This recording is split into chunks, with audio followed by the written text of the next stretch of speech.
Greetings and peace, everyone. Thank you so much for joining me this evening. Tonight, I have the honor and privilege of being joined by my murshid, my friend, my guide, and my brother, Sheikh Wahid Azal of the Fatimiyya Sufi Tariqa, who is joining us for part 15 in the series of dialogues and conversations that we always have the honor of having him with. So without further ado, we'll start this with Bismillah and Nur alaikum to our dear Sheikh. Wa alaikum nur, everybody. I hope everybody is doing well in this crazy time of where we're on the precipice of a third world war. The news coming out of Eastern Europe and Ukraine particularly is not good. I did one podcast about 2 weeks ago with a gentleman out in the East Coast of the United States, No Easy Answers about Dugin.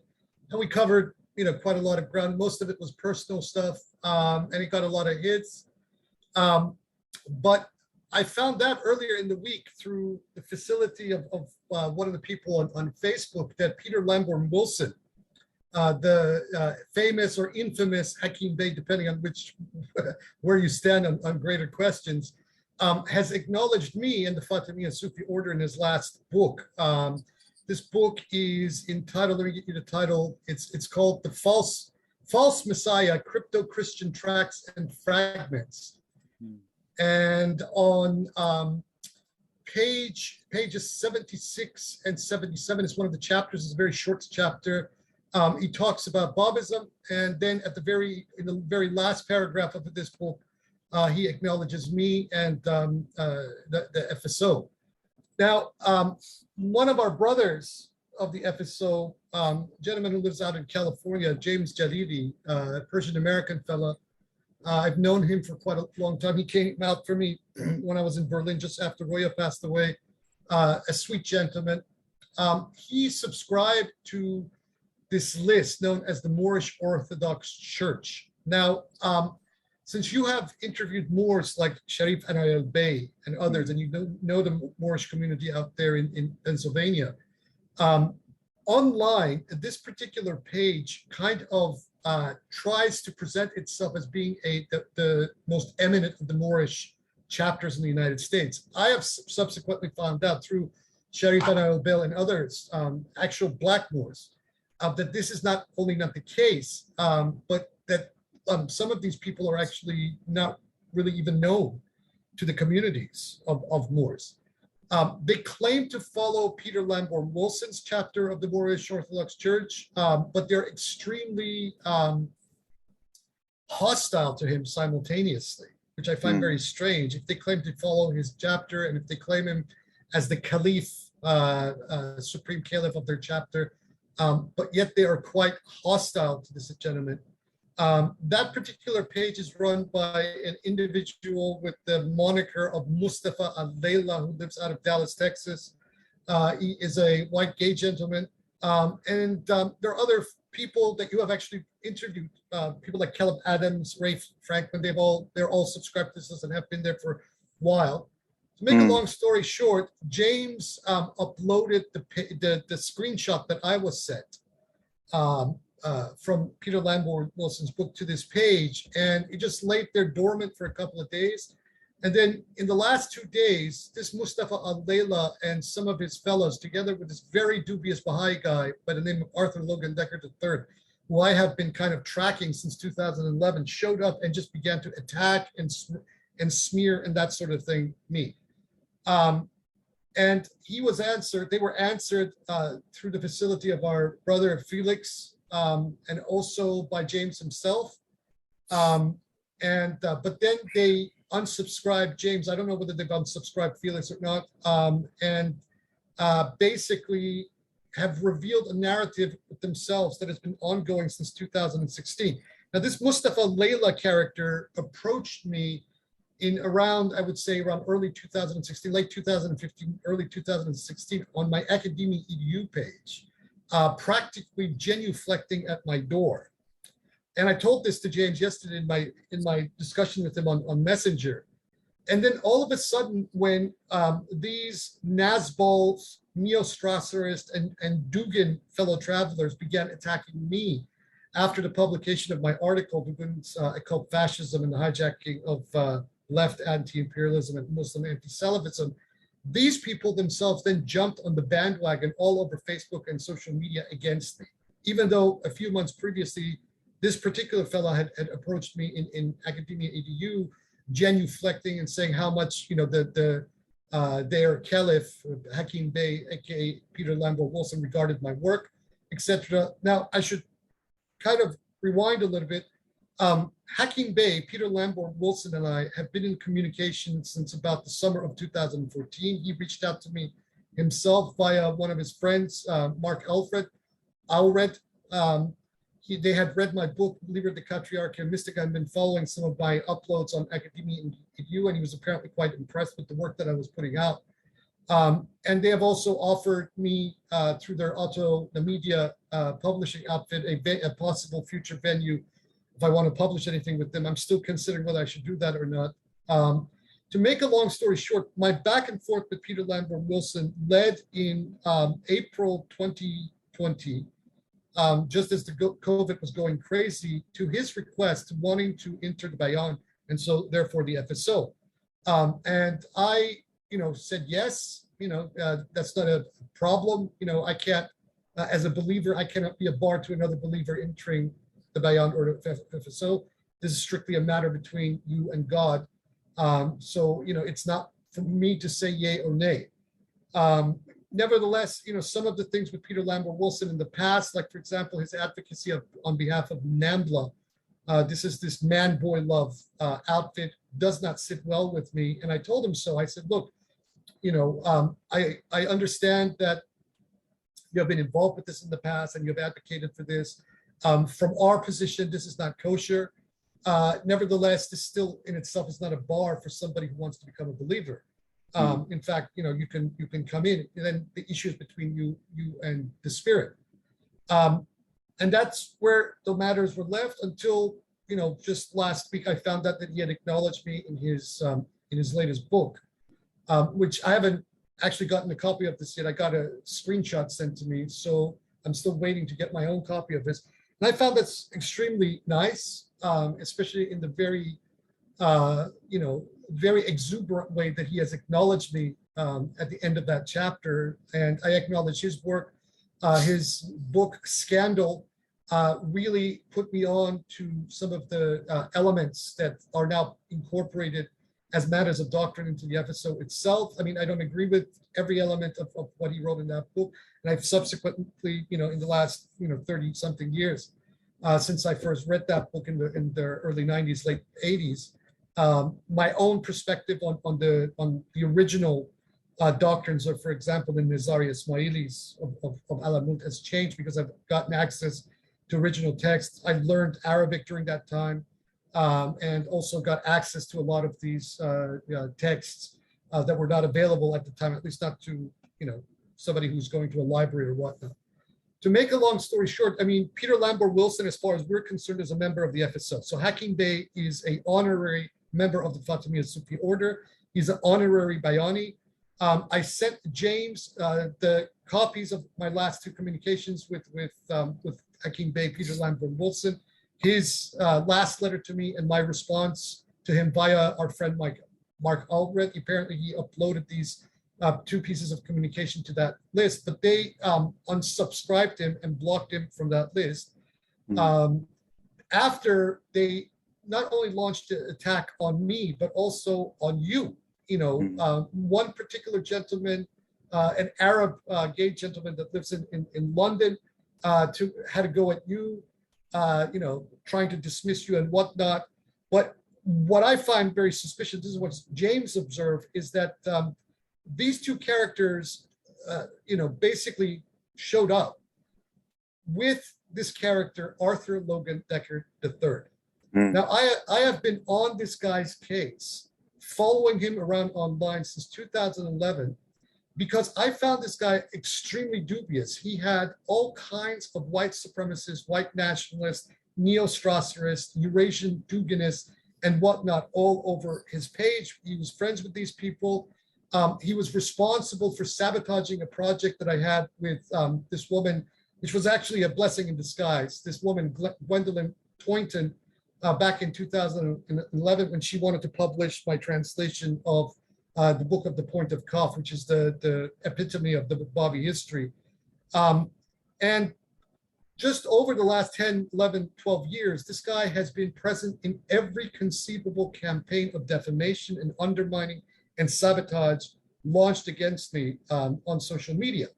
And if you go into the Baha'i text, it is the recent directives that are coming from their so-called institutions, they have it as a matter of policy that their political enemies should be publicly undermined in every conceivable form. Now, I find it very interesting that they have managed to recruit these white gay fellas from the Moorish Orthodox Church to basically push the narrative of the Universal House of Justice in Haifa, Israel, who does not accord any rights or recognition to the gay community whatsoever in any shape or form, and considers homosexuality to be a sin. Although we have a nuanced view on homosexuality and gay marriage and that sort of thing, however, we do not believe that people should be discriminated on the basis of their sexuality. We have that nuanced perspective that allows, for example, gay women, lesbians to marry within the FSO, but that right is not accorded to gay men. However, we do not discriminate, and gay men are welcome to enter the FSO, but we just will not officiate a marriage with them, and that's where we leave it. Nor are we going to discriminate these people on the basis of their sexuality, but yet these people find it expedient, or whatever you want to call it, to attack me constantly, to jump on these bandwagons that the Baha'is have been present all the time in attacks, sabotage, etc. And let me remind people that all these public attacks from about 2016 to actually 2015 to 2020, according even as far as the German federal police are concerned, were contributing factors into what led to the murder of my wife. So in essence, these individuals such as Mustafa al-Layla, Arthur Decker III, this Amber Rashid guy who's living in London have tangentially have blood on their hands. And I said this to James yesterday in our communication on Messenger, and he put that in his message of response to Arthur Logan Decker III. I should probably inform people that in the police file with the Bundeskriminalamt, the German federal police, I actually very extensively informed them about Arthur Logan Decker III and the fact that he has been online, and friends with these various far-right forces. Screenshots that I offered to them where, Arthur Logan Decker III was a member of the list, New Resistance, which is this front organization, a Duganist front organization that is actually what was the American Front, a violent neo-Nazi organization that the Southern Public Law Center wrote about several times. Yet this individual, Baha'i, was a member of that group. He was also a member of the Center for Syncretic Studies, which was a Duganist portal, which I initially published with back in 2014 until I found out what they're really about. And on these examples go. So behind all of these various acts of attack, sabotage, defamation, gang stalking, etc., there is always the Baha'is, right? Which is something that, like I said, the German federal police have recognized that there is a Baha'i element to whatever happened to Goya. There's certainly a Baha'i element. And the long-standing activities of this individual, Arthur Logan Decker III, and his association with white nationalists, white supremacists, neo-Nazis, Eurasianists, Duganists, etc., was an eye-opener to them as well. But the evidence is now with them, and so that is part of the file. So we know that the Universal House of Justice in Haifa, Israel, has absolutely no qualms whatsoever in stalking and harassing its political enemies, even by using white supremacists, white nationalists, neo-Nazis, and whatnot. And the activities of this Arthur Logan Decker III speak to this in volumes, but what doesn't make any sense is how a group like the Moorish Orthodox Church, that online on that Facebook page that is packed with a lot of lefties, liberals, gay, lesbian advocates, etc., finds this individual so close to itself and will advocate and defend this guy against me, spin erroneous and false narratives about myself, and then block anybody who challenges them, right? Yeah. So engaging in a sort of canceling of people on behalf of the agendas of very dubious and extremely corrupt and authoritarian organizations that are based in occupied Palestine. I'll hand it over to you.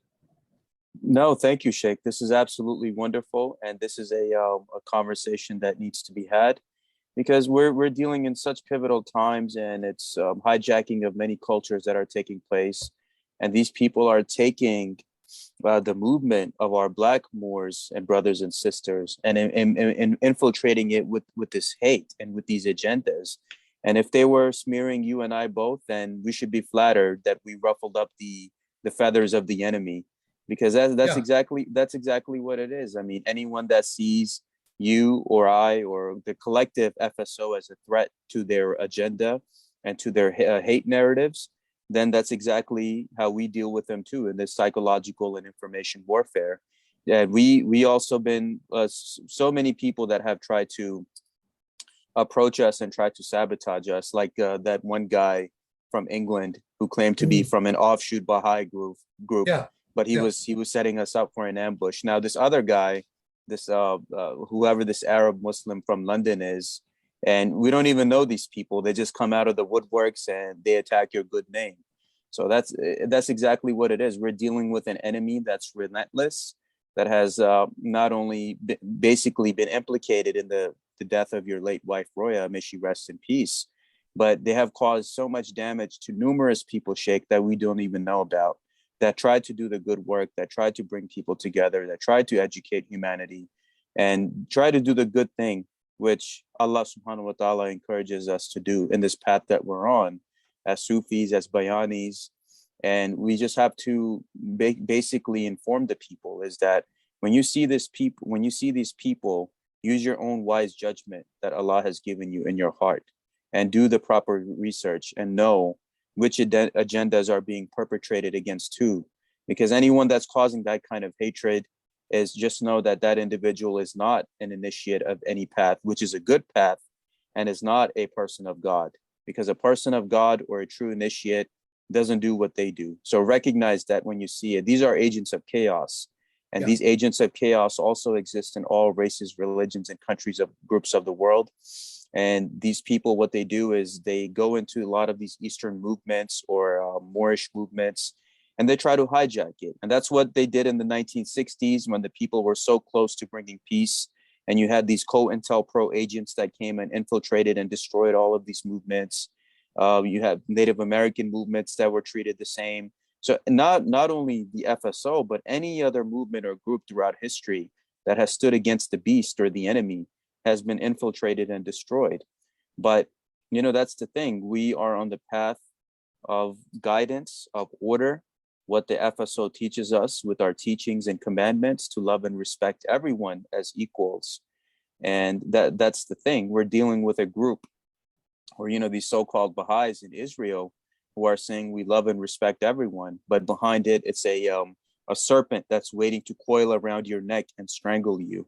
While it's just a countless pit that you find yourself in. A lot of those Baha'is who actually see the light and become ex-Baha'is, they see through the deception and the toxic positivity of all of it. And then in order to not get any implications on themselves, just like how, a mafia does, they get others to do their dirty work for them. And that's who these people are. They're criminals and they need to be called out as such. But when you have it as a matter of policy, I want to read something here, and then you can put this in the description box, because I think more people need to look at this.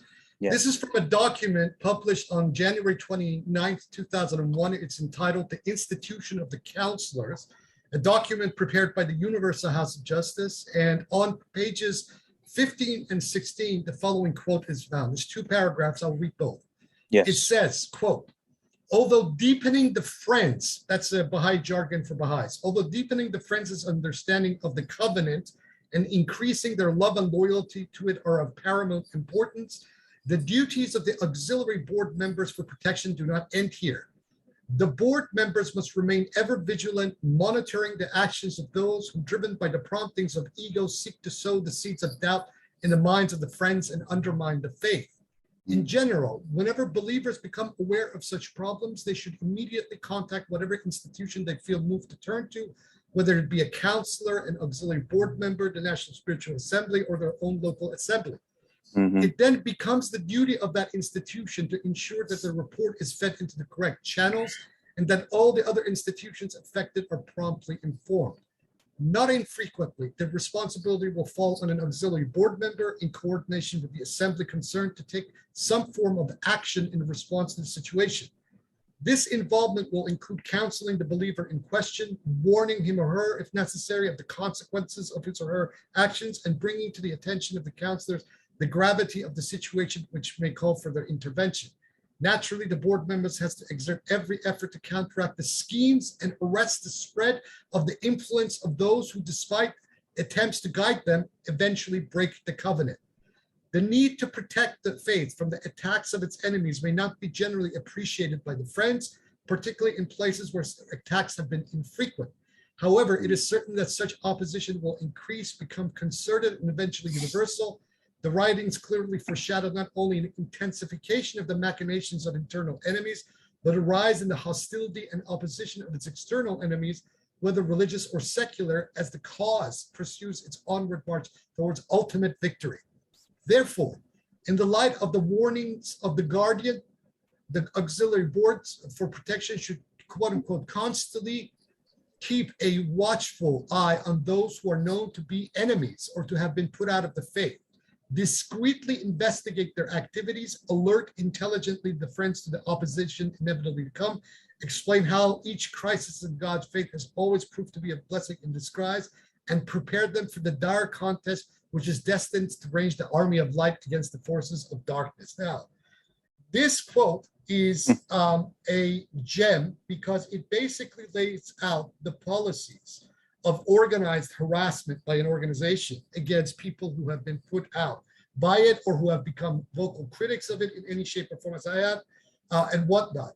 But this also then proves that these activities and attacks against myself going on a couple of decades, but especially as they intensified from the end of 2015 to 2020, were completely orchestrated from behind the scenes by the Baha'is. And how then these minions of theirs, such as this Arthur Logan Decker III, will insert themselves into a variety of communities and spaces and circles to undermine these political enemies as a mechanism of isolating them. I figured all of this out. It is a common counter-espionage tactic that they're employing. Yes. And so, the fact that, as much as I do not like the Islamic Republic of Iran, they do have a point when they point out that the Baha'is act in modalities of espionage. Because when you are behaving in this particular fashion, and when you have an organizational apparatus behind you that is perpetrating this sort of thing against people who are dissidents, critics, whatnot, you are engaging in espionage. That's exactly what it is, Sheikh. And you know what you have read out? I always tell people, when somebody tells you who they are, you best believe it, because they will tell you who they are. And this exactly lays it out in simple language, that it's either you're with us or you're against us. And if you're against us, we're going to use these different tactics like gang stalking and gaslighting and having people that are affiliated with several groups while pretending to use one group as a cover. And that's what I've seen also in even many institutions and fraternities. You might have one individual that's showing the cover of being with one institution, but his membership cross-references across many occult societies and groups. And a lot of these people at the top, they're all linked with each other. And that's what they do. They prop each other up, and they make sure that the agenda or narrative that they want, that's what gets pushed up, while those that are on the bottom are in this like spiral of confusion. Nobody really knows what's the real truth that's going on. And that's what we see with these individuals you have addressed, that if you see the same faces at each group, at each venue, and at each situation or online forum, whatever have you, just know that there is something deeper about that person that's not being revealed to the surface. And it's up to 100%. The individual to have that discernment within yourself. So it's quite rich that the Dugan organization was allowing itself to also be used by these forces that it ostensibly claims to be enemies to. Yes. Atlanticist, Zionist, etc., and white supremacists and white nationalists generally. This tells you that once you get really deep into the rabbit hole, these identifiers and identities are ultimately rubbish, that we're dealing ultimately with organized crime and organized crime syndicates, and that these individuals are agents of organized crime, whether it be in terms of whatever they're doing in terms of money laundering or whatnot, as I have accused the Baha'i organization publicly in the past of doing, or in trying to isolate and discredit individuals who are their critics, such as me and other people.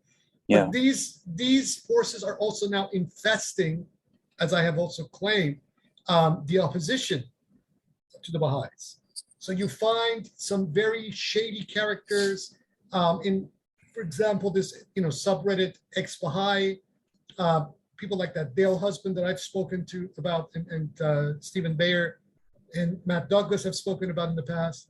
Yes. So they're trying to control all sides of a various narrative, albeit that the real opponents and critics and dissidents and outright enemies of the organization are people like myself, not these other individuals who God knows who they are, whose pocket they're in, etc. See, Sheikh, that's the thing, and that them smearing you and I, it just goes to show you that all of the things that not only you have done, but all of the Fatimiyya as a collective, and all of us as this one family, one united family against the enemy, we're hitting them where it hurts, and they don't like it.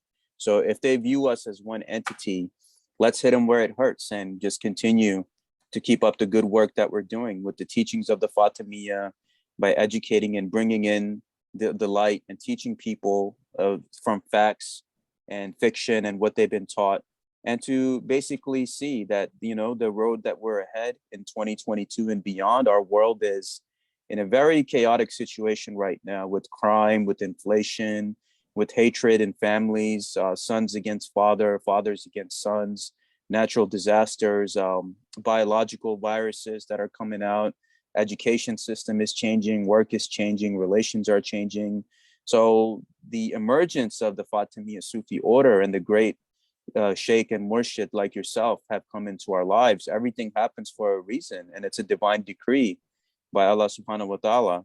And not any path is not going to be easy. It's just like Imam Ali and Prophet Muhammad, peace be upon them both. They went up against the enemies that went against their bloodline and targeted their bloodline.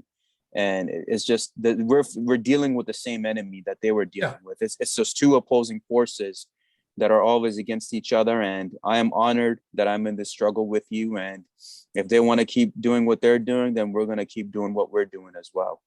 Well, it's interesting you reference the enemies of the Imam and the Prophet, peace be upon them. Because I have actually identified the Baha'is as being the return of the Bani Umayyads, in several different places, one notably being the book of guidance, Kitab al-Huda.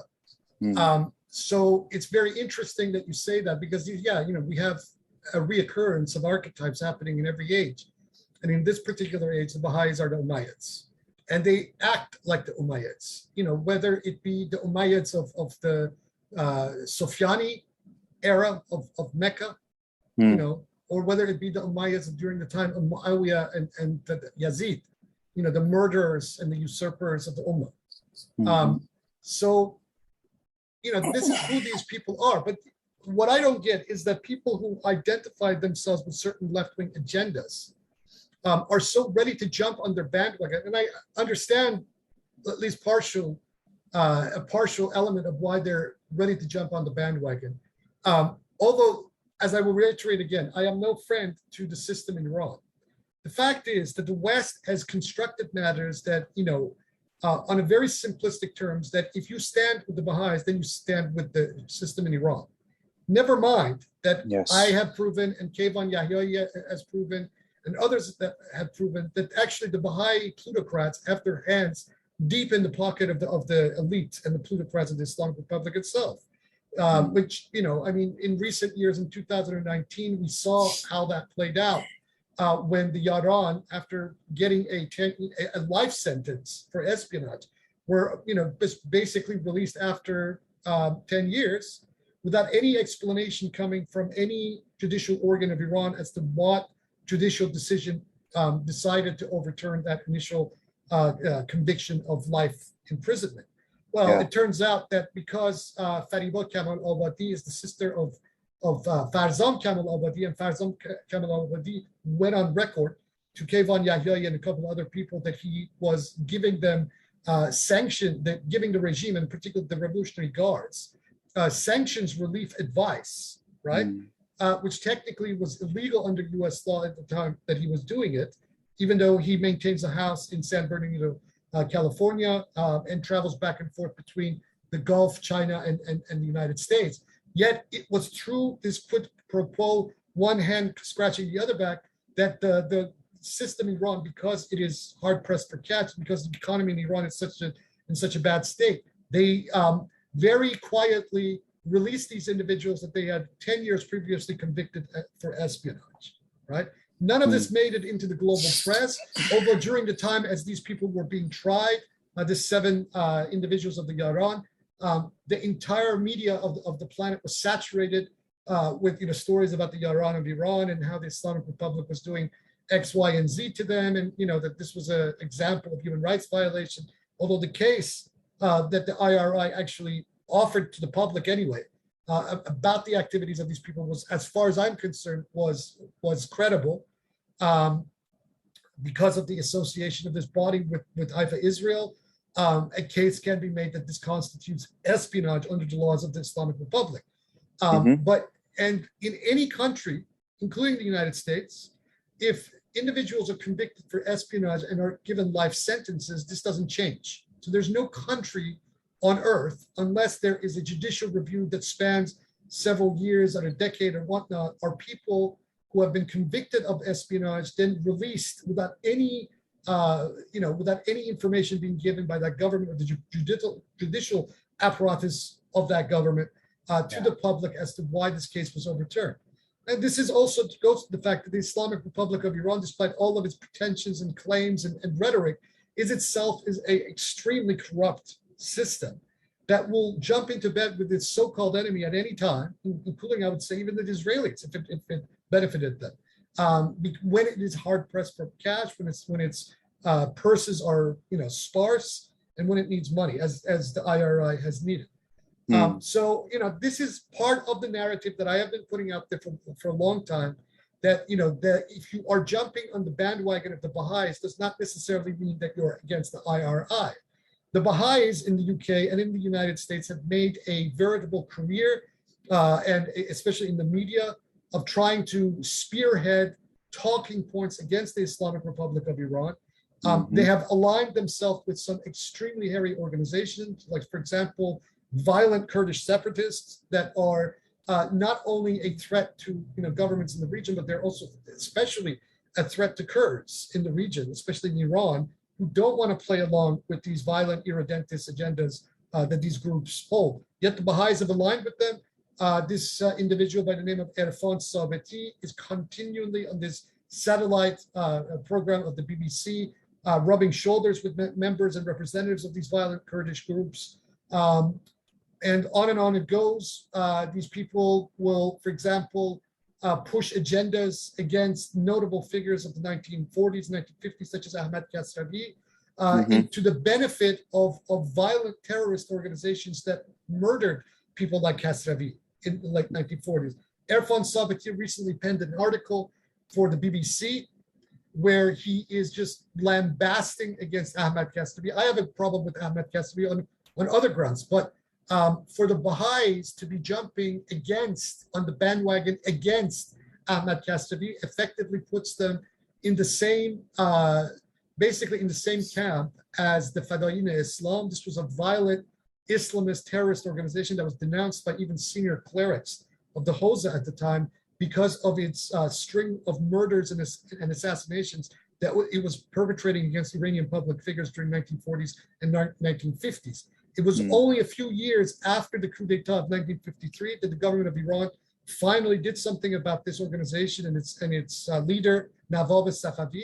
But here you have Erfan Sabeti basically jumping on the same bandwagon as the Islamic Republic of Iran today has in trying to vindicate and raise the the profile of figures, these crazy figures like Nabab Safavi, etc.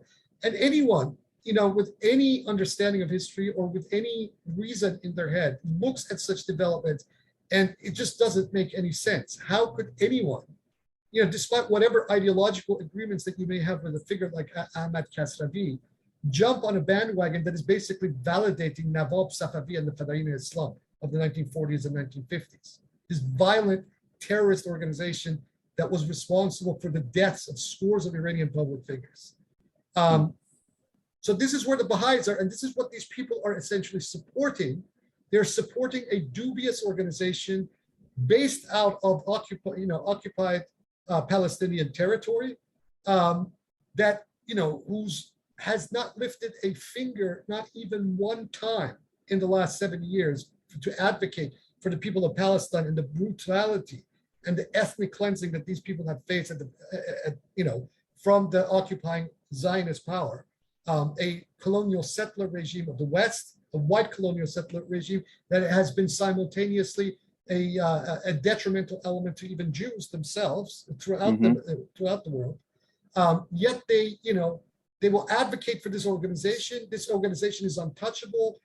You cannot speak against it. But it is okay to do it to everybody else. Muslims are fair game.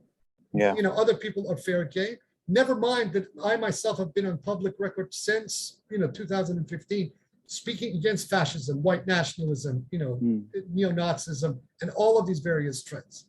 But yet you will be canceled, you will be sabotaged, you will be undermined, you will be stalked, and potentially your spouses and family members will be targeted for death, as mine was, because the Baha'i organization wants to keep your voice from being heard. See, Sheikh, that's absolutely wonderful what you have stated, because we have these groups that are preaching love and light and, all that stuff. And even what Malcolm X has said is that many of those that are from the left side or from the liberal side, a lot of them are wolves in sheep's clothing. And look at all the gentrification that has occurred all across America, with people of color being rooted out of their neighborhoods. And majority of them are occupied by liberals. So if a liberal was truly a conscious liberal, saying that the people of color were taken out of here just to make room for me and mine to live here, then I will not patronize this establishment, these condos, and all that's going on here. Also in Israel, me and Sheikh Wahid Azal have Jewish friends. So yes. we are not going off on a different route here. We're stating the facts. Let's just go on, but let me just put this premise out there. There is no equivalence between anti-Zionism and anti-Semitism, as much as the propaganda arm of the Israeli government and Israeli establishment and the Israel lobby throughout the West is pushing this talking point. If they want to say that anti-Zionism is anti-Semitism, then every Jew who is involved with boycott, divestment, and sanctions, and every anti-Zionist Jew on this planet has to be classified as an anti-Semite, and that doesn't fly. People who argue against occupation, ethnic cleansing, and the kind of stuff that the Israeli regime has been responsible for since 1948 are not anti-Semites. We have many Jews amongst our ranks of comrades. Go ahead. Sheikh, that's absolutely true, because I'm subscribed to the local newspaper, and the local Jewish organization, they send me their newspapers, and even they are addressing in their newspapers that African Jews are being discriminated against in Israel, while Ukrainian Jews are being they're being allowed to come and resettle there. So it is a white settler regime. And then you have this group, the Baha'is over there in Haifa, Israel, who are claiming love, light, and happiness, while you have African Jews being discriminated, being spat upon, being kicked out of the country. You also have the Palestinians that are being discriminated against and exterminated. And you have all of these Eastern Europeans, and it's a white settler regime that is not native to that land. And it's an apartheid regime. So it doesn't matter if you're Jewish or not. If you're not like them, then you're not with them. You're not in their club. And that's exactly, the points that myself and Sheikh Wahid Azal are making against these people who hijack these different movements and then try to be the righteous ones, claiming to be the authority. And even our Sheikh being endorsed and supported by Peter Lamborn Wilson in this latest book is just another nail in the coffin of this enemy that has tried to basically be a rift in the road of the Fatimiyya Sufi order. And we are with God, and God always says that if you trust me, I will protect you against the enemies. And that's why Sheikh Wahid Azal is still here. The Fatimiyya is strong. We're still going against our enemies. And same with this Arab individual who slurred me in London. And these people, they're all controlled by British intelligence to a certain extent. Yes, I mean, this individual doesn't even mention the sheikhs of Sandhurst, all of these Arab leaders that get trained in these British institutions, and they go back to their Gulf states and other states to be a part of that white supremacy conglomerate, that as long as they're serving their interests, then they don't need to worry about poor Iranians or poor Palestinians or poor Pakistanis. As long as they're with the rich white men, then it's good for them. Well, last night I did a istikhara, a bibliomancy of the Quran on this situation. And it was amazing. It just blew me away. What comes out. I kind of explained my method one time on your podcast. When I do an istikhara, I always, the bibliomancy comes in two verses. And these two verses, the first verse that comes up is the Jamali element. It's the beatific element. And then there's the Jalali element, right? So the right and the left hand, or the merciful and the severe element of the reading. And it blew me away, because the verse that it wasn't even the verse, what came out was the whole of the surah 69, Al-Haqqa, right? And the first and the last surah of this, the first and last ayah of this surah came out. Now, the first verse of Surah Al-Haqqa is Al-Haqqa, which means the real truth, right? And when you put Al-Haqqa, which is composed of 6 letters, to the abjad, to the numerology, it comes to 145, which is the exact numerical value of Fatimiyya, right? So that was the beatific element. Then the last verse, this also blew me away. It said, فَهَلْ تَرَ لَهُمْ مِنَ الْبَاغِيَةِ, what is left of them? Meaning the people. In that verse, it is talking about the people of Ad and Thamud, the people that God destroys, Allah subhanahu wa ta'ala destroyed because they went against the Prophet Saleh, etc. So that last verse is talking about what has been left of these people that went against the prophets, right?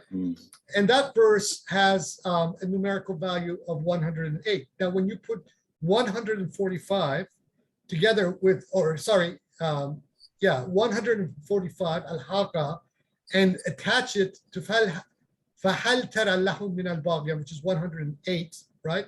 And you add it, you get the numerical value of 1,153, which is the exact numerical value of Mu'in al-Zu'afa, which means the support of the weak, or the support of those whose back is put against the wall, which is one of the names of God. So in essence, this istikhara of the Quran basically reiterates what you just said, is that the All High is with us. And it is proving this to be the case time and time again. I mean, even when I start to go into my mode of doubting, Ya Allah subhanahu, I mean, when does this end with these people? Why can't they just leave me alone? It always comes back. Be patient, asfa, be patient, and this is the kind of answer I get from the book itself. So Al-Fatimiyya, Al-Haqqa, the real truth, and then that final verse, which basically says, what has become of those enemies that went against the prophets in the past, the enemies of Ad and Thamud. Yeah, they all got destroyed. Every single one of them got destroyed. And we see this change happening right now, Sheikh, even where I come from the Islamic Republic of Pakistan. Now we have these different leaders that are in place that are telling the West that we are not your slaves. And they're getting a lot of these British intelligence-backed agents and their families, such as the Sharif family or the Bhutto family, that were these two dynasties that always kept the power between each other. So now even in my home country, you have a leader that's telling a lot of these British intelligence assets to get out, and all the wealth you've stolen from this nation and its people, give it back to them. And that's what's going to happen as time goes on, is that power, the Western Empire is basically, it's on its last legs. That's exactly what it is. And Allah subhanahu wa ta'ala is with us. And not only us, but all of those people, including Iran, that was harmed by these people, Pakistan that was harmed by these people, so many countless nations where these people always stuck their leg in to try to deflect the course of the destiny of these peoples. Step by step, they're on their own last legs, their own civilizations are falling apart, their own people are falling apart. What you do to others, whether it takes a century, generation, several generations, the chickens do come home to roost. And I was speaking with an American gentleman, one of my friends, and he said the same thing. He said, Salman, this is the payback time.